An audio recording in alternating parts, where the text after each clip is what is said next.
Jacques Chirac décline la proposition de certains de ses amis RPR de conduire la liste de la majorité aux élections européennes de juin. M. Boutros-Ghali affirme que l'ONU pourrait donner très prochainement son feu vert à des frappes aériennes en Bosnie.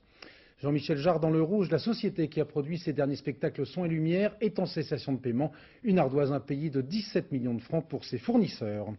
Au championnat d'Europe de patinage artistique, Souria Bonali en tête après le programme technique. Madame, Monsieur, bonsoir. Non sans légitime fierté, les douaniers de Toulouse ont exposé ce matin devant la presse leur butin, à savoir 1200 kilos de cocaïne pure d'une valeur à la revente d'1 milliard de francs, la plus grosse prise d'Europe. Mais qui est à l'origine de cette saisie spectaculaire ? Selon la version officielle, c'est un coup de fil anonyme suivi d'une filature traditionnelle. Selon une version officieuse, 2 agents de la direction des enquêtes douanières auraient infiltré ce réseau et joué en quelque sorte les intermédiaires entre les trafiquants. Le point avec Sandrine Meurck et Olivier Combe. La découverte miracle, mercredi, d'1 tonne de cocaïne ne serait pas la conséquence de simples filatures et de planques. Jouant les James Bond, 2 douaniers se seraient métamorphosés en trafiquants de drogue pour suivre la filière de la coke entre la Colombie et l'Italie. Partis de l'Amérique latine en avion, les paquets de drogue auraient été largués au large de la Guyane, récupérés par un cargo puis débarqués au Havre. Là, un camion les aurait transportés jusqu'à ce manoir de Montgaillard en Haute-Garonne. L'interception de la cocaïne près de Toulouse pourrait donc être le résultat de l'infiltration des réseaux de trafiquants par les 2 agents français, une information officiellement démentie. Non, fausse à ma connaissance complètement fausse. Et puis vous savez, c'est dangereux d'affirmer des choses comme ça. C'est dangereux pour tout le monde. C'est dangereux pour les agents des douanes à titre général. Et puis, on n'est pas du tout dans ce cas de figure. Pourtant, officieusement, dans le milieu même de la douane, on affirme le contraire, même si on ne peut rien dire de peur de compromettre les hommes.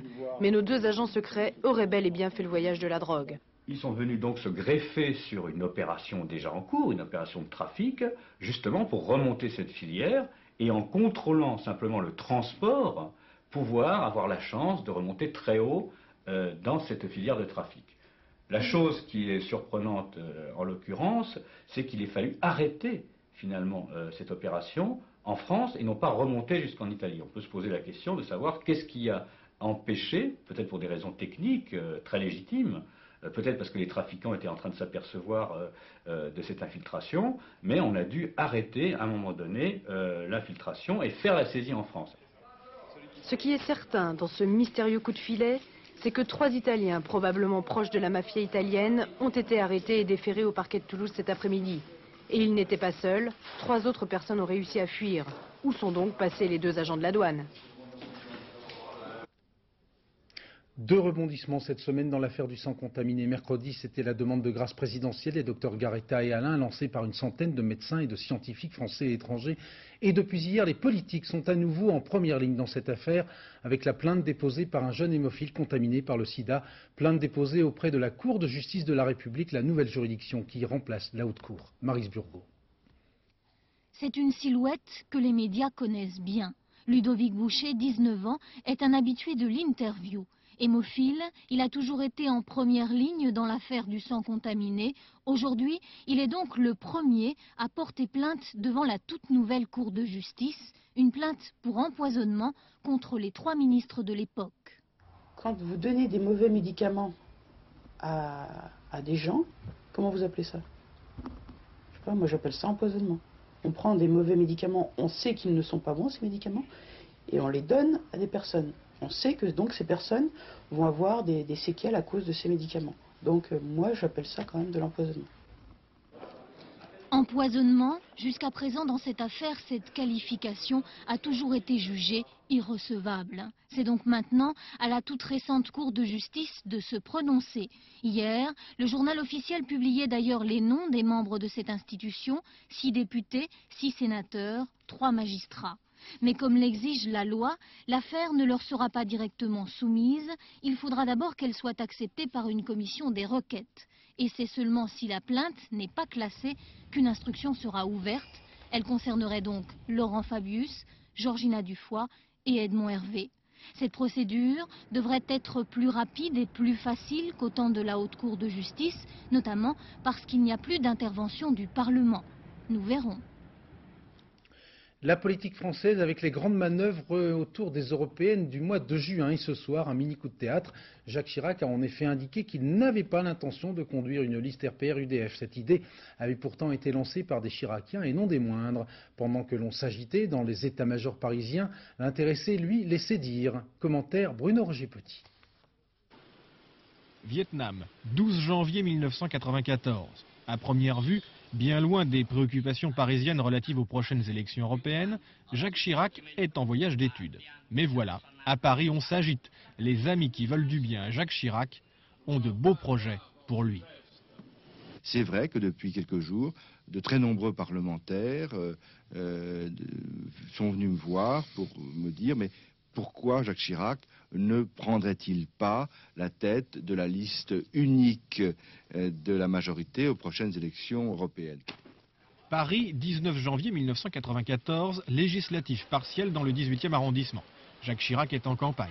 A priori, le lieu se prête davantage à l'évocation du sujet qui fâche, la tête de liste aux élections européennes. Eh bien, il n'en parle toujours pas, tandis qu'à l'UDF, on suppute, on calcule, bref, ça n'est pas l'enthousiasme.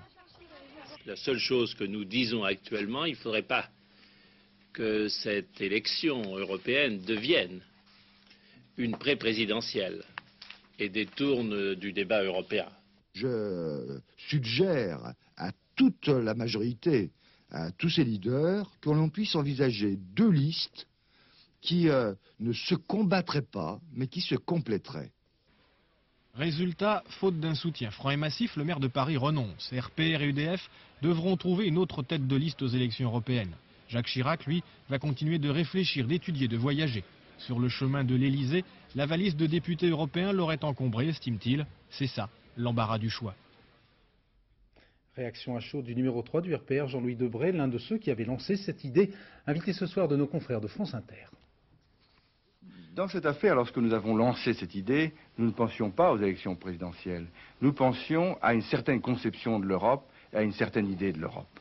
Jacques Chirac a pris sa décision. Je suis déçu, naturellement, mais je comprends, parfaitement son raisonnement, et qui consiste à dire, j'ai fait un choix au lendemain des élections législatives, qui consistait à ne pas aller à Matignon, à réfléchir, à préparer un projet, et je reste dans la ligne que je m'étais tracée. Par conséquent, je comprends parfaitement cette décision. Il ne vous a pas écouté? Pour certains, cette idée de candidature Chirac était un ballon d'essai. Le ballon a crevé aujourd'hui, peut-être en raison des coups d'épingle des dirigeants de l'UDF. Alors, Albert Duroy, pourquoi Jacques Chirac n'a-t-il pas cédé à l'affectueuse pression de ses amis, comme l'on dit? Oui, bien pour deux raisons, dont la première est évidente. C'est la réaction de certains dirigeants de l'UDF à l'idée lancée par quelques Chiraciens. Alors que ces derniers mois, tout le monde dans la majorité prônait une liste unique, le risque est apparu ces jours-ci, vous avez entendu Charles Millon il y a quelques instants, de voir l'UDF présenter sa propre liste face à la liste Chirac, ce qui aurait démontré que le président du RPR n'était pas en mesure de réaliser l'union sur son nom. Pour les élections européennes, cela n'aurait sans doute pas prêté à grandes conséquences, mais à 14 mois de l'élection présidentielle, ce handicap du maire de Paris aurait évidemment pris une signification plus gênante pour lui. Or, l'objectif essentiel de Chirac, c'est la présidentielle. S'il a pris du recul, de la hauteur, c'est pour conforter son profil de présidentiable et non pas pour prendre des coups dans une bataille d'importance secondaire. Mais il existe probablement une seconde raison. Édouard Balladur s'est toujours fait l'avocat de l'union. Il a même envisagé naguère de prendre en personne la tête d'une liste unique. La majorité se divisant, beaucoup auraient regretté que le Premier ministre ait fait marche arrière et l'aurait pressé sans doute de rassembler tout le monde. Chirac n'a sans doute pas voulu laisser ce beau rôle d'unificateur à celui qui est devenu, pour la présidentielle, son principal concurrent. Merci. Journée alsacienne pour le Premier ministre, l'occasion pour Édouard Balladur de revenir sur un sujet qui tient beaucoup à cœur aux Strasbourgeois et pour des raisons évidentes, le maintien du Parlement européen dans cette ville. Reportage Véronique Saint-Olive, Philippe Deslandes. Patient, tenace et très couvrant, le Premier ministre, semaine après semaine, continue de tisser sa toile aux couleurs de l'aménagement du territoire. L'occasion pour lui de rencontrer élus, syndicats, associations, bref, tous les partenaires de la vie économique. Du dialogue tous azimuts, comme Édouard Balladur aime à le pratiquer. Et pendant qu'à Paris, Jacques Chirac renonçait à prendre la tête d'une liste aux européennes, à Strasbourg, Édouard Balladur se battait pour conserver le siège du Parlement dans cette ville. De toutes les institutions européennes, il n'y en a qu'une seule qui a son siège en France, c'est l'Assemblée, le Parlement à Strasbourg. Et depuis fort longtemps. Et dans ces conditions, je souhaite que la parole qui a été donnée, qui a été écrite, soit respectée. Dernier coup de semonce à l'égard de nos partenaires, car sans garantie formelle, les députés français refusent de voter l'augmentation du nombre de leurs collègues européens. Mais le Premier ministre est confiant. Selon lui, tout devrait s'arranger dès lundi. Depuis le début de cette année, François Mitterrand occupe méthodiquement le terrain social, sachant très bien que l'emploi reste de loin la préoccupation numéro 1 des Français. Après avoir suggéré lors des vœux l'établissement d'un contrat social et après avoir tensé publiquement le patronat pour son inefficacité en matière d'emploi, le chef de l'État revient à la charge aujourd'hui en affirmant qu'il faut changer de voie dans la lutte contre le chômage. Luc Bazizin.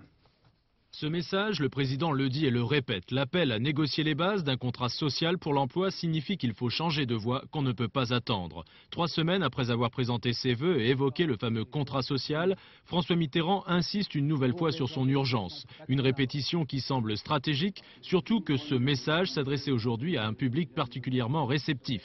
Les jeunes dirigeants d'entreprises, véritables philosophes qui veulent changer les bases mêmes de notre société. Le contrat signifie aussi de figer les choses et à force de figer, à force de régler, n'a-t-on pas aujourd'hui cette conséquence qui est l'immobilisme dans laquelle nous nous trouvons et qui nous interdit d'innover véritablement? Vivre en famille, faire du sport, militer dans une association, éduquer ses enfants, faire de la politique. Toute la pluralité des activités humaines sont aujourd'hui à redécouvrir pour redonner du sens à la vie. Yolande Bresson a parlé d'un revenu d'existence qui est une question extrêmement intéressante sur laquelle il faudrait que tout le monde se penche. Nous n'avons pas, nous en tant que mouvement, pris position aujourd'hui sur le revenu d'existence, mais la question est extrêmement intéressante à travailler. Ça serait quoi par exemple le revenu d'existence ? Le revenu d'existence, pour reprendre Yolande Bresson, c'est rémunérer les personnes parce qu'elles existent et non pour exister. Et sur la base, je vous développe sa thèse, et sur la base du revenu d'existence, les personnes pourraient redévelopper des revenus d'activité, mais dans une société plurielle et plus uniquement centrée sur l'emploi salarié. Des philosophies qui remettent tout en cause, mais à côté de ces jeunes dirigeants plutôt inhabituels, restent les partenaires sociaux plus classiques. Si les syndicats de salariés se sont déjà dit ouverts à l'idée d'une table ronde, le CNPF, lui, s'annonce plus sceptique.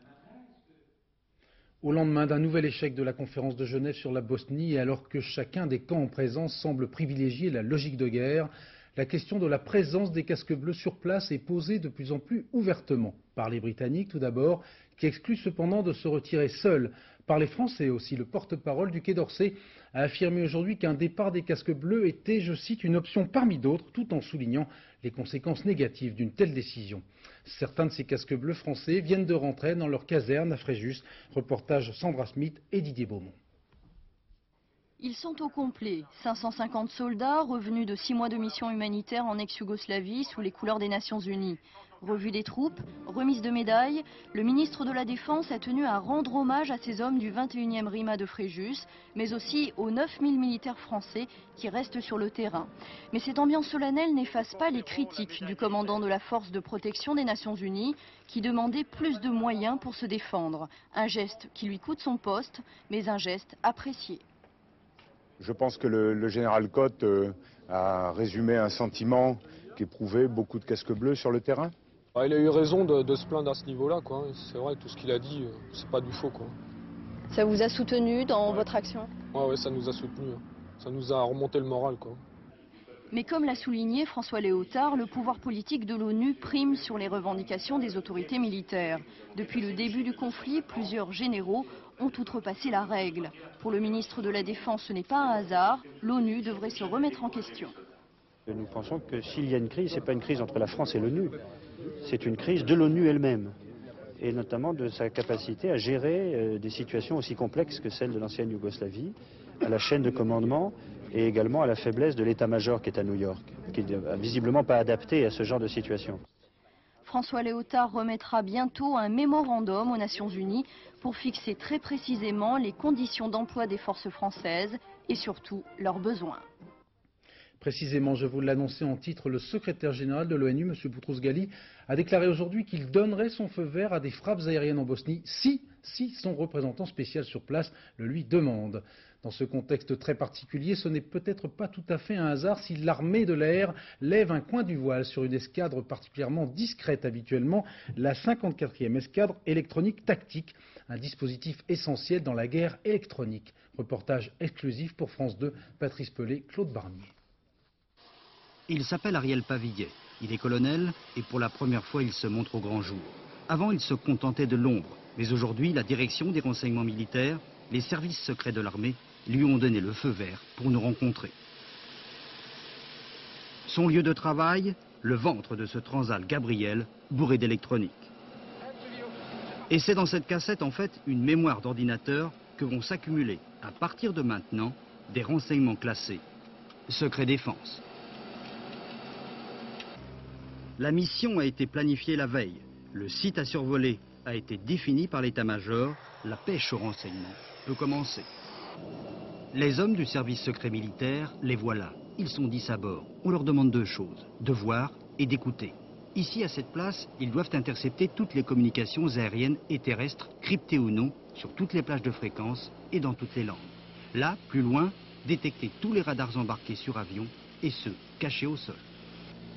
Le point de convergence matérialise donc un radar de conduite de tir surface air qui est une menace à prendre en compte pour les avions offensifs qui viendraient à opérer dans la zone. Le principe de base, c'est apporter à notre commandement toutes les informations qui permettront à terme l'engagement éventuel d'avions de combat français dans des conditions moins risquées. À l'heure actuelle, les 23 avions français à la disposition de l'ONU pourraient donc déjà avoir dans leurs mémoires informatiques la route à suivre et les objectifs à détruire dans l'ex-Yougoslavie grâce aux renseignements fournis par le Transal. Après 7 heures de vol, l'avion des renseignements militaires se pose sur la base 128 de Metz. La cassette du colonel Pavillet va rejoindre le gros ordinateur central. Ce soir, l'état-major des renseignements militaires en saura un peu plus sur les zones sensibles. Aux États-Unis, le bilan de la vague de froid qui paralyse l'Est et le centre de ce pays depuis maintenant une semaine. Ce bilan s'alourdit d'heure en heure, au moins 130 morts, même si une grande partie des victimes a trouvé la mort dans des accidents de la route. Cette vague de froid a complètement désorganisé la vie des Américains, notamment sur le plan administratif. Anne Poncinet. Encore plus blanche que d'habitude, la Maison-Blanche a tenté hier une expérience nouvelle pour elle, l'hibernation. 362 000 fonctionnaires fédéraux étaient invités à rester chez eux, une sorte de couvre-feu contre le froid. De toute façon, la moindre tentative de sortir de chez soi se transforme rapidement en parcours du combattant. Une fois qu'on a dégagé sa voiture, c'est pour s'apercevoir que le froid a aussi perturbé l'approvisionnement en carburant.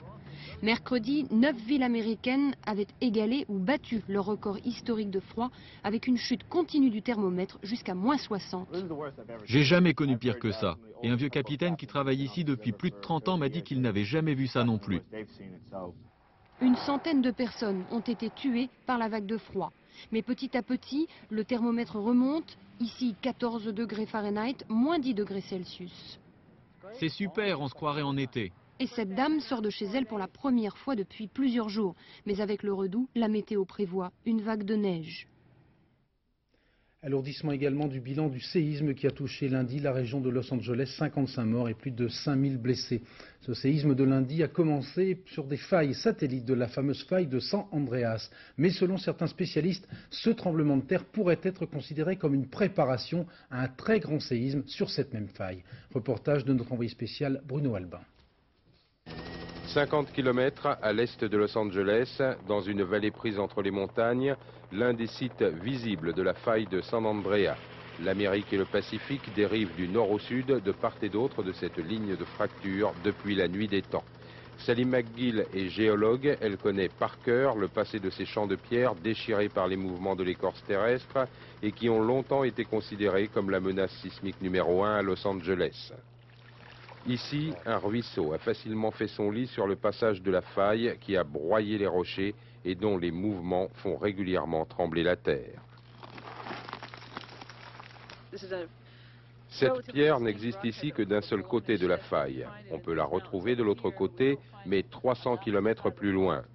Cela prouve bien que la faille de San Andreas s'est déplacée d'au moins 300 km. Ces craquements ont provoqué le tremblement de terre de San Francisco il y a 4 ans, pas celui de lundi dernier. Il y a beaucoup d'autres petites failles sous Los Angeles. Elles ont été éclipsées par celles de San Andreas, mais sont tout aussi dangereuses, on vient de le voir. Sur cette carte de Californie, Sally McGill a reporté la faille de San Andreas qui court du nord au sud. Et près de Los Angeles, des dizaines de petites failles connues et dont les mouvements ont provoqué le tremblement de terre de lundi. Les sismographes de l'université enregistrent en permanence les répliques qui l'ont suivi, comme celle-ci de 5 degrés 1 mercredi en début d'après-midi. Objectif des scientifiques, mieux comprendre la carte sismique, la mettre à jour en découvrant d'éventuelles nouvelles failles, améliorer leurs statistiques et les calculs de probabilité sur lesquels sont fondées leurs prévisions. La sismologie n'est pas une science exacte, c'est seulement le meilleur de ce que nous pouvons donner compte tenu de nos connaissances. Et ces probabilités imprécises sont peu rassurantes. Les scientifiques n'écartent pas la possibilité d'un tremblement de terre encore plus violent. Quand? Cette question sans réponse continue de hanter Los Angeles.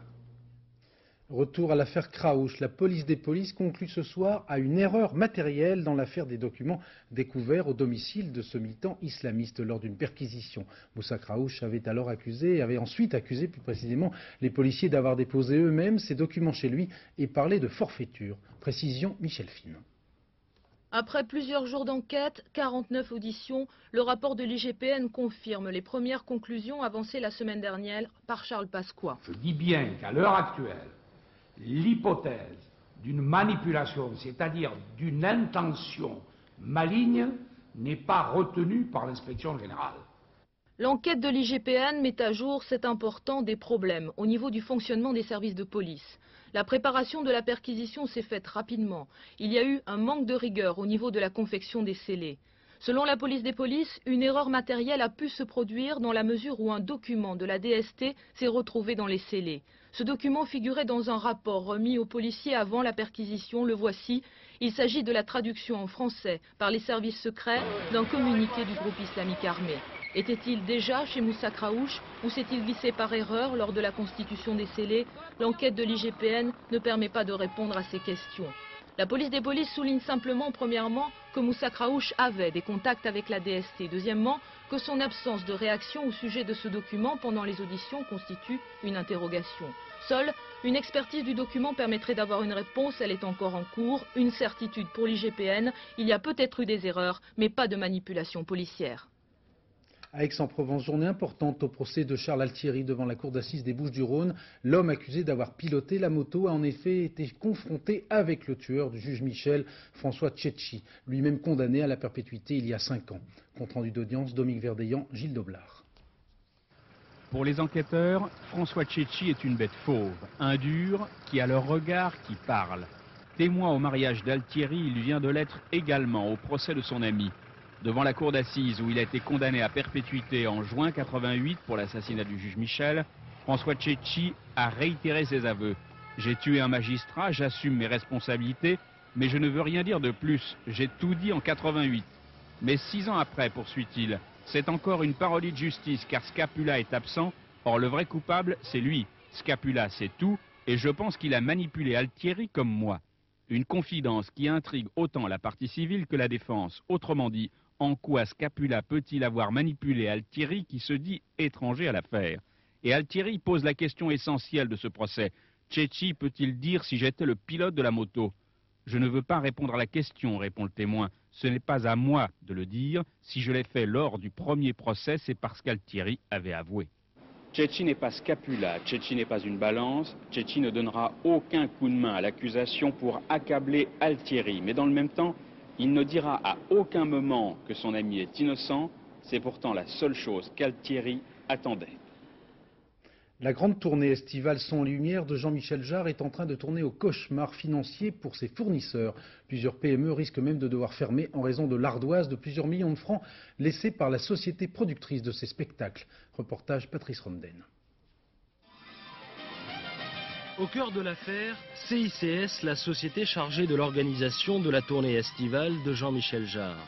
Le musicien possède 5% des parts de cette société dont le déficit est évalué à 12 millions de francs. CICS menace aujourd'hui de déposer le bilan, laissant des factures impayées à ses fournisseurs. Les deux problèmes principaux sont un impayé très important de la part d'un promoteur espagnol, du promoteur chargé d'organiser les concerts en Espagne de M. Jean-Michel Jarre, qui a laissé une somme de 1 250 000 $ impayée, soit 7,5 millions de francs, plus deux annulations de concerts qui donnent lieu d'ailleurs à des paiements par les assurances à hauteur de 5 millions de francs, ce qui fait donc des impayés pour une somme globale d'environ 12 millions de francs. Explication insuffisante pour les créanciers qui s'interrogent, eux, sur la gestion de la société CICS. La question principale, c'est comment on en est arrivé là, avec une tournée qui a eu un succès, encore une fois, phénoménal, 15 spectacles, 40 000 spectateurs en moyenne pour chacun des spectacles, un prix de place qui s'élève à 160 francs, ça fait approximativement un chiffre d'affaires minimum de 100 millions de francs.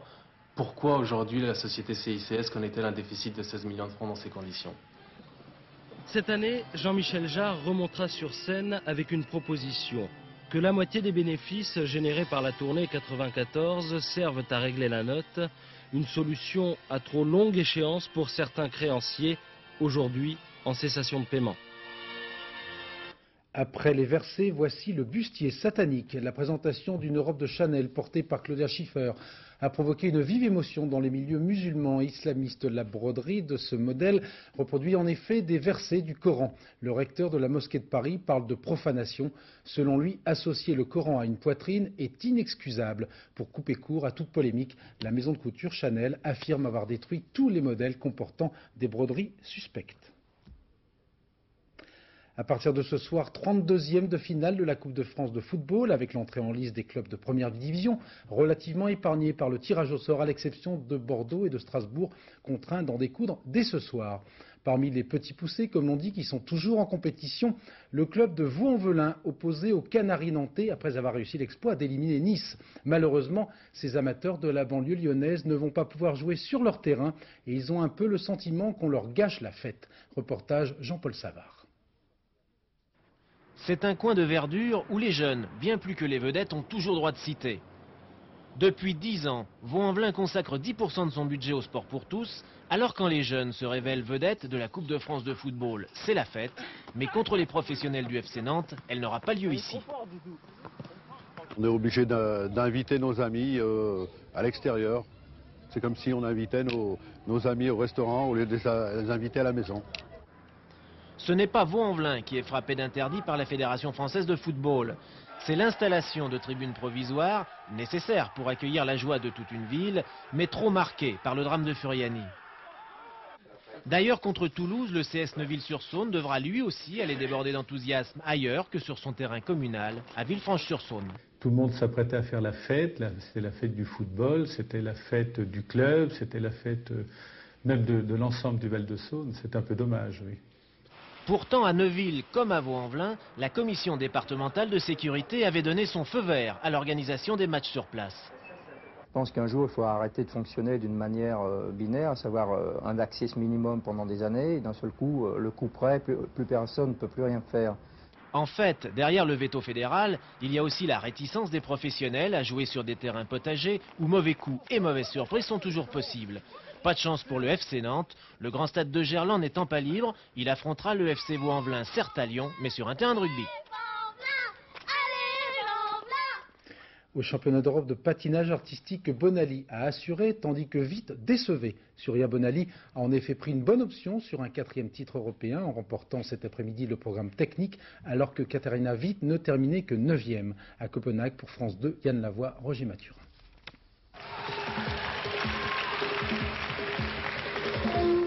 Surya, pleine de grâce, vous salue. La Française a joué la séduction, les juges ont succombé. Artistiquement, la triple championne d'Europe a énormément progressé ces derniers mois. Maman est d'autant plus souriante que techniquement, Surya est toujours aussi véloce et aérienne. Résultat, une notation excellente qui la place en tête de la compétition après les imposés. C'est super, il faut continuer quoi, espérons que ça continue. Tout s'est bien passé là. Ça va, ouais. Pour une première c'est bien, pour un nouveau programme c'est super, il faut continuer maintenant. Surya a coupé les ailes de sa principale rivale pour le titre, Oksana Bayoul, la championne du monde.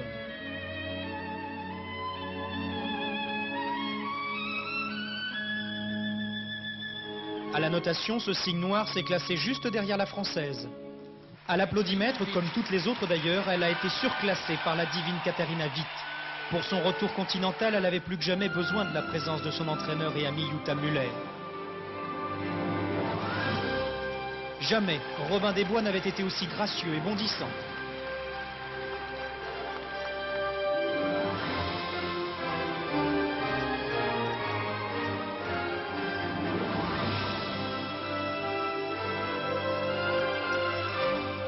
Hélas, 2 mauvaises réceptions et les juges vont chasser la magie. Certes, techniquement, Katarina n'est plus au niveau des meilleurs, mais elle semblait valoir mieux qu'une 9e place à l'issue de ses imposés. Un seul coup d'œil sur ses notes lui suffira pour comprendre. Katarina s'en va, les larmes aux yeux. Certains retours semblent mieux appréciés par les juges. Viktor Petrenko, après 1 an d'absence, a obtenu son 3e titre européen hier. Dans une soirée où presque tous les meilleurs ont fait des fautes, Petrenko a su saisir sa chance.